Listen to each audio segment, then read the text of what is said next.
Voilà, et assalamu alaikum benda de Jama TV anda kati yang hewte ka émission men daru ida no andi de jeudi 22h ko nouveau en ara de mark émission molana do ndaretedo do e Jama TV watta wattedo do e Jama TV présento mon non ko kanko DJ Bella Joli hara en salmini Jama on fop en accale goto salmini era men ben e bapira men ben e kotira men ben e sodira men ben toroden Allah kadi kala molateji ko satte horo mum yalla no ittamoro jammo jere o continue activité ji makko di donc do andi hande en aray den mari émission kono wiri non à chaque fois jeudi jeden haray den jama no habbi émission han non yafo den ko tarden kon seeda en tardi moƴƴa mais har tawa den émission on baydo andi ko fimon joƴini men do mais wata kadi wadde ko en haldida donc c'est pour cela émission en wada mo sallallahu no jabi kono wowiri non tout une temps un peu de beaucoup de paroles là parce que la mari invité ben dawrma hande ko uniquement fi football o ndenge wolde mais antena kay non donc andi la Guinée hande be en face Algérie be wawno ko be gagni 2-1 ko Agibou e Morlay wonno ko markani be beji ni vraiment be wakili moƴƴa en tout cas si équipe o yari nere Kaba Diawara men sapo kono non donc andi Guinée no hawji biiru markay tum walla Guinée ba victoire tum be wada feto victoire on hara wona do feto gon do wadede c'est pour cela que haray en salmini jama fop en antina be no foka émission si Allah jabi kono don andi de marno tournoi mon da horema e moyne tournoi Souci Foli résident à Dakar président on Abdourahim Diallo non ko jibinande Mali kawete tunti donc kawete tunti voilà donc haray salmini be hodo mabbe gonone barkere si tay mi fayali parce que il faut que wala histoire on seda salminen no staff on fo won Ousmane Koulibaly wuri kure dubbe salminen bente kala wondo ka staff dun dal e salmini dum en anditinimo tournoi on salla jabi demi-finale on ko dimanche le 9 si Allah lanno jabi compte dum watta stadium Iba Mar Diop de Dakar à partir de 13h00 haray ko mboni juude première ko ASC Guémé e ASC Poukou haray non Poukou kanyno ka télévision do entraîneur mabbe on deuxième jobe deuxième heure ben ko ASC Soya e ASC Junku walla wiya Boston bonna watta be andabe wiya Boston Barada be andabe donc ko menen to wande di piji do parce que voilà Barada ko menen wawno ko fembi do haray salmi jama fop en akkial hay e goto avant tout d'abord en ara entraîneur Poukou inne o salmina o anne kon ko engal makko do parce que wo kanko e Guémé o arno do un jour o wi o piya Missira o wi so wadali Missira 3 wada Missira 2 laati o wadi Missira 2 bien mi d'accord e ngalno kanko e ngayuri dinangodiri akasa ASC Guémé équipe njano première 14 ra nangen wuli kay dom sina mayo mo climatiser awata jude mo jasi don fala dabbe mayo mo climatiser parce que mayo di Guémé di clim di jogi haray di menen hatta men jo hendu no wodi allez assalamu alaikum. Alaikum salam. No marsude day jang. Jantu Antini jama in demanding antina jama kar ko ndunga duma ka plateau Jama TV do. Way assalamu alaikum wa rahmatullahi ta'ala wa barakatuh. Haray ko inde ande min ko Cerno Algasim. Jiado nder Mali Bunaya. Mali Bunaya. D'accord. Secteur Poukou. Donc Bunaya onon woni centre. OK, secteur Poukou. OK, d'accord. Woni équipe mo woni ko men addi do. D'accord. adi ko mi hurike wa Jama TV hurike Guinée fop ko won Dakar do d'accord ara mi salmini fo landi fo no jam ara mi ko alhamdulillah la jam d'accord acha monsieur qui on fuddo no tournoi on depuis au début jour donc on joue on qualifie demi-finale demi-finale on ko dimanche et donc fottude e ASC Guémé parce que woni Pita e Mali kono woni fottude préparation mo ngon non la andi do woyade karamo ko kono e ngal si tay ko jure mo be fo me habbino be habbiri goto mais c'est pas grave en yewta wi dum non mais alors tournoi on diri on nebi bon ha joni jama on décourageaki pourquoi tournoi on diri oui tournoi on diri de mais wala fi quoi parce que un faut ko étranger quoi organise ko kadi wona tournoi odo sifa odo wala fi kadi surtout non première édition daru caméra wala fi quoi donc aray toujours jama on décourageaki d'accord Allah wadi e wakkili ka hewti ka demi finale ji Allah walde en kayto de do jam d'accord en hewti ka 2000 final ji on wallo en gayne final lo ngewre jang acca mi arta e be bossom ben kadi soya no duwano arde mais laati soya rali peut-être be hulu bossom ben en anda be hulu be walla kon dum mais en tout cas dimanche 2e heure ko entre soya de Mali encore bossom bonna watta député assalamu alaikum wa alaikum salam wa rahmatullahi bado wala fewta cameraman andina jama ko an wiyete honno ko honto woni kamon e ko hondum adduma ka plateau Jama TV assalamu alaikum wa rahmatullah yo cameraman do ray miwro non tawno DJ Bella weltano on taw moƴƴa d'accord weltano kamɓe ko taddu rahim ɗum e staff on fof fi o tournoi ɗo addi en ɗo d'accord min noon ray ko Amadou minete Amadou ko e pita on min jeeya on to e pita fo wola leymiro on to e leymiro wena ɗon junkum d'accord ko honde tuma junkum yeyi leymiro acci dongol c'est ça mi falande ɗum ande je te pose une question non ande en fof ko pita jeeyaɗen quoi mais pourquoi écoute mi wayno junkum ko nder dongol tuuma tawa walla tuuma ga mais hande mi tawti junkum ko leymiro ɗum noon a warnayi ɗum noon aray ko siècle aranoɗo bon en tawani ɗum ɗon d'accord jungu ngo leymiro tawa ko ok d'accord ara mi salmini ɗon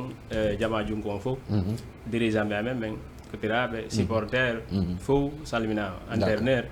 aray ko addi men ɗo ko fi tournoi o d'accord tournoi sosi fooli président à Dakar on ɗo weltano organise ɓe ɓen weltoraɓe e encourage ɓe kadi e torano e Allah sifa ɓeɗo Allah ɗuɗɗimɓe e leydi Guinée ndin quoi d'accord kala kaɓe wontiri ɓe hollira koɓe Guinée ɓe organise sifa ɗi piiji d'accord aray no weltini jama on aray ko addi men ɗo kadi ko weltanagol on d'accord weltora kadi tournoi on merci comme no innirɗa joni ni haray toujours jama on no woodi ɓe découragé ake ha joni haray ko ɗum waɗi comme no oɗo innir noon kadi ɓa haray enen kadi ko étranger haray toujours iɗen holli kadi ko kamen jeeyaɗen quoi d'accord aray noon weltana moƴƴa e nder 20 équipe heddike 4 équipe aray heddike wano 4 équipe aray toujours aray nata kadi oya 16 équipe fof naɓe ɓe ko dal ko ɗuma maɓɓe joƴƴini ɓe quoi kono andi ballon si nama wano tournoi série ni wano 20 équipe o ina aray toujours ɗen tañƴini ko goton coupon wala ni quoi ko hay toujours e jama on hedditiɓe ɓen kadi no encourage a e joni no ɓen fuɗɗodanoɓe ha hewti ɗo tawi ɓe hewtal ɗo ɓen kadi no encourage a piseɗen nande no woodi nokku ko kadi kaɓe woni memminade ko fi mum quoi fi sport o kono toujours ɓe aray ko menen ɗo nayo heddi aray à partir de le 9 aray kadi woday kadi no ene no nayoɓɓen heddoto nayoɓɓen heddoto ɗum ɗo nayoɓɓen à partir de le 9 ko nayoɓɓe kadi heddoto ko won tun ko ɗiɗo yata ko wiyete final ko mais y a petit final y a grand final donc toujours nayoɓɓen hay fus ko boni e maɓɓe ala par ce que titre mo wona premier deuxième troisième quatrième min ɗi wona premier long andi quoi joni no ɓayno wandi coupon ngo goto ƴettatamo te menen kadi ko addi men ko ƴettugol mo tun naɓa hollita ƴettugol mo tun naɓa d'accord so min tagui mo ka tabalo ƴettemo tun ɗum ɗon ko ƴettinta men kon ɗum ɗon menen wadde fi mum quoi amo puisque mbeɗa entraîne ade mbeɗa motivé mbeɗa weltori kadi tournoi on andi mbeɗa woɗi mari confiance quoi ɗum waɗi andi ɗon ɗo sattede bu heɓi kew tournoi kono sattede non andi sattede ɗum neɗɗo on taguida e mum a faami ko woni yimɓe woɓɓe goo haray wata famude kono kala ko yiɗa ɗo ɓe inni si tawi woni satti yeeso ɗon koyo weloy andi si weeli ɗum a taññinoyɗa koyo sat yon noon tawi satti attori sattede andi no gasa sa muññike ko weli ko a tawete kono si tawi satti tun a découragé ke hay si weloy a tawetake kala ko watta si tawi tun fuɗɗoranima sattede encourage ɗo kono si hay piiji ko si fuɗɗoranima ko welo welo pise yeeso welo welo ko sattede si hay noon ko sattede si satti ha satti koye welu na ɗum ɗon haray toujours jama on no weltanaɗal a pouku onon à chaque fois on tawite organisation ji tournoi wonde ƴetto wonde yawn final wonde yawn demi final wonde elmen ɗon premier tour mais o tournoi ɗo on yeehi on ɗon demi final ɗon faloyade final kono woni préparation mo gon dimanche Allah jaaɓi hana minen préparani moƴƴa noon minen préparani par ce que ko final te tournoi on kadi na tournoi to soko o neeɓi kono Allah waɗi en hewti ɗo inchallah men tañƴini yawgol final d'accord jaki don tangi dia gol final jetta coupe non préparana fino yaro fino jetta coupe déjà gemme ko mi woni représentant min nam représentant ko mi organisateur donc mi wa wolde do piji din fo en paga du woni elo commandres junkun no décidi e coupe on e ngal kambe jetta tellement no mi deux équipe ɓuraaɗo hulede on ɓuraaɗi hulede ɗon anga piyon équipe o piyon éliminion équipe on no guerɗon ha piyon équipe d'abord ɗo premier par ce que waɗan ɗo piyeɓe 2-0 waɗɗaɓe 2-1 wola ni contre ha piiɗaɓe 2 on kadi ko ñawa kono andi mi haalno ɗo minni kamɓe ɓe inni ko pré onno ko journée mondial ɓe andi minen ɗo min ko yeytuna a woɗi ɓe yaha final ɓe perde walla ɓe ƴetta min tuni ni joguiti 5 coupe ɗiɓe ƴetti mais ka équipe go abo mais ɗo ka inchallah minen préparanade aray komin tori supporter on koɓe ar moƴƴa ɓe arda ni no yarta joni ka supporter abbolan ɗon tawdi aray ɓeɗo kamɓe kadi vraiment ɓe wakkilike ɗamen pi misira kamɓe kadi ɓe pi misira eɗen andile kadi misira ko équipe janono haray ko manque gol rek dañande ko sanction non dañande maɓe piyeno vraiment parce que hari ɓe noon gasani moƴƴa noon aja merci beaucoup Bosson Barada walla Bosson ya jonkum bonna watta leymiro ɓen fof salminama ɗon andi mi yetta noon toujours ko pita ɗiɗi e maali ɗiɗi ɗum woni ukkuɗi joni noon ko onen andi so tawi pitaji ɗin ɗiɗi pita on yaha e final hara ko pitta tun yehi final est ce que ko maali tun yahata final e so équipe pita goto yaha final équipe maali goto yaha final ɗo on ko kodduɗo e Allah jokkuɗe Amadou non ɗo joni ɓay tun ara ko pita ɗiɗi e maali ɗiɗi joni minen ɓe maali ɓen ɓawi ɗum kamɓe ɓe jogui coupe ji accidu pita on kisa ɓe yara ɓe fotta final en tout cas minen mi ala coupe ɗo min ala ɗo coupe minen noon ko ɓeydagol mi faala ɓeydagol joni no andi ɗo joni sa calcule no affaire o yarini a tawa pita ko pita jeeyi coupe o ah bon akasa ko pita jeeyi coupe on de min naal aprodisé ah bon puisque ɗo minen kadi mi wata entude ɗum ɗo vraiment ɗo ngo pita jeeymo en tout cas leemiro sali ah bon non wi tun ko pita jeeymo anda ɗogol tuma warta siko leemiro kono noon non mais rewnaymo ɗon min jipporo non siko so rewi ɗon ɗum so rewi ɗon ko ɗon woni heddade non min rewnaymo ɗon min joyito ɗon jiblo noon seeɗa jonno min fayi donc bon mi ala choix parce que sincèrement parlé an ɗamari 5 coupe na yawa Real Madrid coupe warɗo ya ƴetto c'est impossible il faut que darton onon kadi piiji ɗi par ce que minen mi yini FIFA organisé ɓe coupe ɗumbo comment dirais Ligue des Champions yo min jippina men Real Madrid ɓe waɗa ɓe 2e division ane afami pour wotaɓe non ande ɗon noon ko supporter Real kadi woni ɗo min komi Real mais sincèrement parlé mbiɗo yiɗani mi ha kono mi yiɗani kadi ɓe sande yimɓe ɓen laaɓe woni hunde wotere tum modi Barça ɓen nageur mari Barça en ko yetti Ligue des Champions ko keɗɗi hitta duuɓi joyar no weɗi no sibirudema minen noon woni 15 sappo e joyi Ligue des Champions 36 championnat modi ɗum ɗo ɓay koye ɓen noon koɓe ƴetti wara ɓe yeeyi puisque ko fereji koɓe jogui kom a tawi a tawa ko maɓe ƴetta puisque kala joueur jo yaltuɗo ko série o ɓe soodani ɓe mari noon kadi mais attends ɓe gollino andi coupe kala ko ari aray ɓe sohli puisque siɗa mari wano ɓe sarɓe ɗon fof yoɓeteɓe ƴoto ɗo 1 an 2 ans 3 ans ƴetta no kamɓe joueur ɓen e hewre mum taw si ɓe ari ɓe nasi sodanka série mi addande coupe voilà mi addande donc sa addade sa wano Mbappé kadi ari ɗon noon probléme Real Barça fof en ono janga ko Mbappé he si ɓe janga joni aray wano Barça si fottama aray ko 2e équipe on tagata ko no moƴƴa attention Barça kay no engasade koy voilà merci beaucoup aray suban en salmino jamma fof hande ko Amadou kanko e Ceerno Mo Isaga ko kamɓe woni ka émission ɗo fi andintingol jamma on tun e sallah jaaɓi dimanche ara ɗe gessa ɗiomari Diop première heure 14h30 ɗum ko Poukou contre Guémé inchallah 14h30 nomi wodanno on noon premier tribune on ko Poukou e Soya Dieymo si natugol tun ka damal stade on tribune hikkiɗo ka jungo nano ɗon ko kamɓe ko Poukou e Soya Diey tribune o wota goto mo Soya waɗa mo Poukou innu hammay to donc to kadi yesto takori on songol deuxième tribune on ka jungo ñaamo si a naati ɗum kadi ko Guémé e kamɓe Boston Diey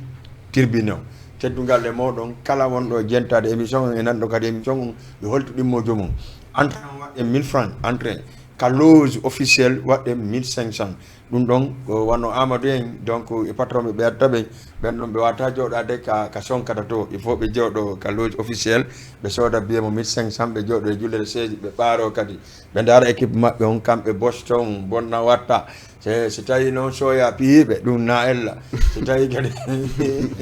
minen kan simin piyi puuko ɗon ko ɗon hara no moƴƴi par ce que ko non wonta wonirta ɗum c'est obligatoire il faut que piye il faut jouer il faut gagner donc haray puuku a fuɗɗike nane wonde fi supporter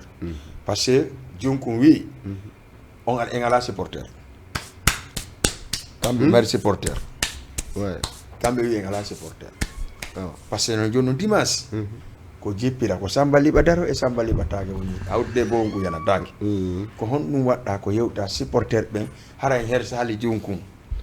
non miɗo andi inchallah supporter on ara moƴƴa haray ko torri en supporter on ko ɓe arda e doole ɓe supporta ASC Puuko haray minen faala piwde geme mi yaaka final ɓe ƴetta ko andi watta piya geme ko déjà andaɓe hay ɗum wiɗa sa andaki mi andaɓe ɓe lan hooli hoore an quoi d'accord inchallah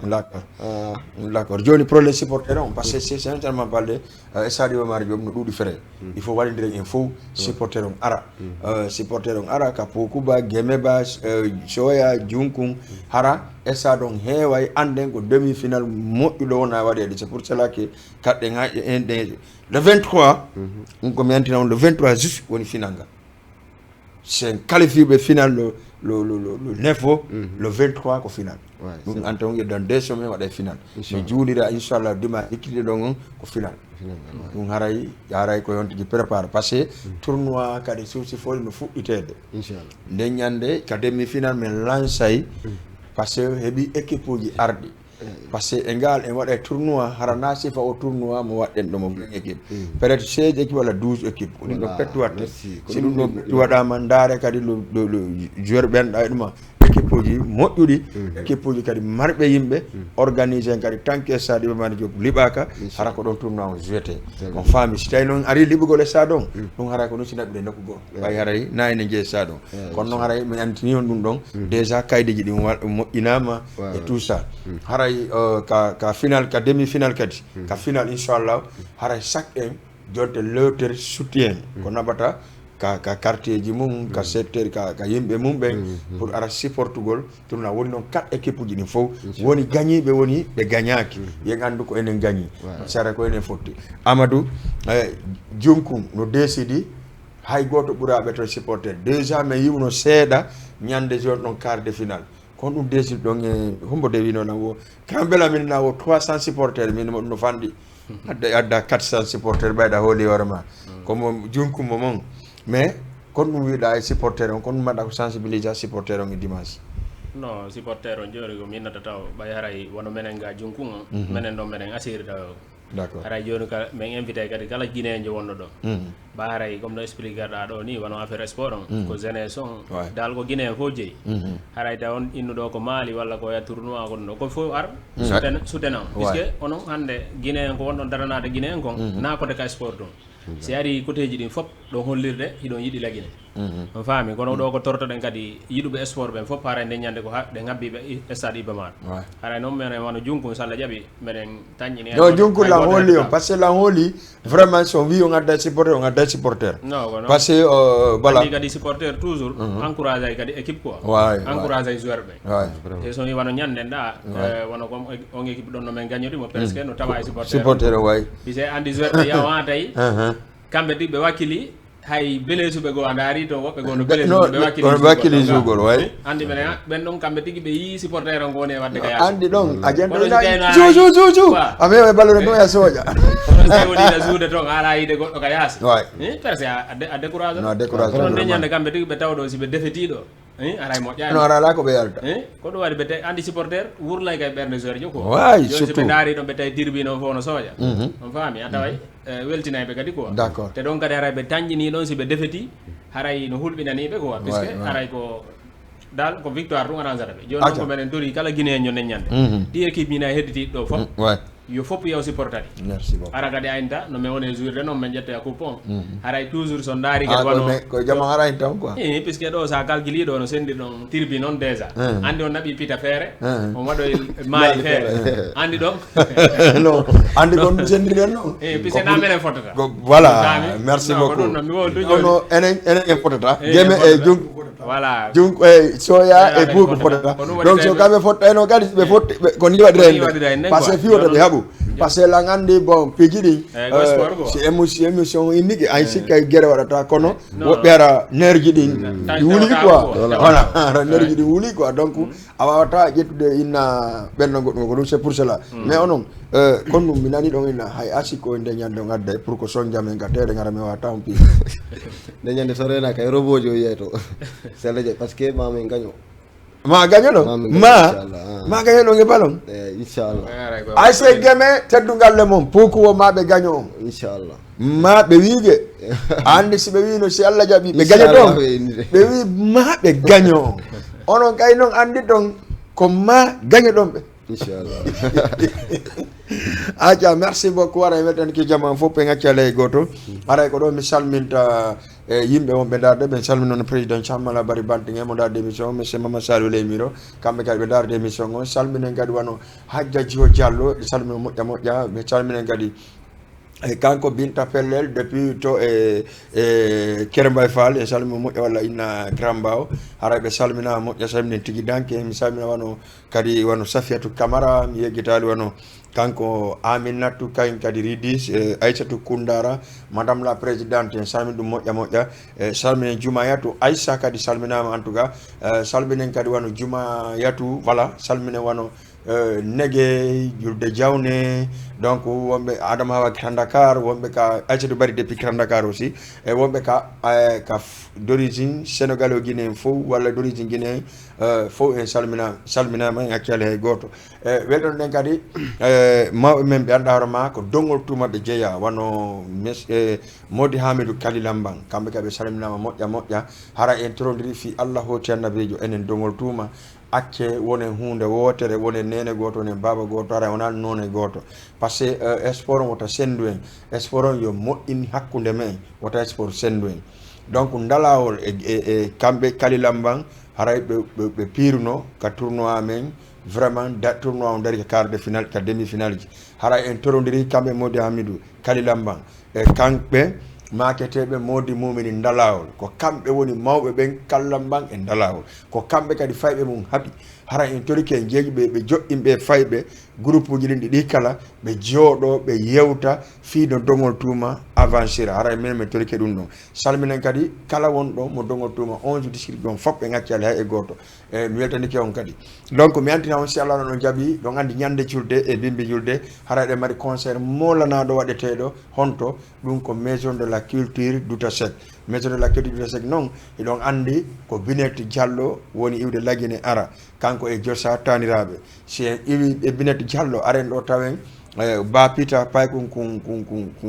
kuulu ka wiyete ɗon Sangui moyne bapita pay ko yimo wawko yimude ko kanko jetta deuxiéme centre on ɗo e Sénégal e ngal si arten ɗon e kanko Ɓundu Kuye ɗo gandi Ɓundu Kuye noon kanko kadi komo Leymiro Ɓundu Kuye komo Leymiro ka Amadou en donc kan kadi fe côté faro on fof ha naɓi ko heddi imo wi si Allah no jaaɓi o kanko kadi o addande ñande yimɓe makko ɓen ñande julde e bimbi julde aren ɗon ka l'homme de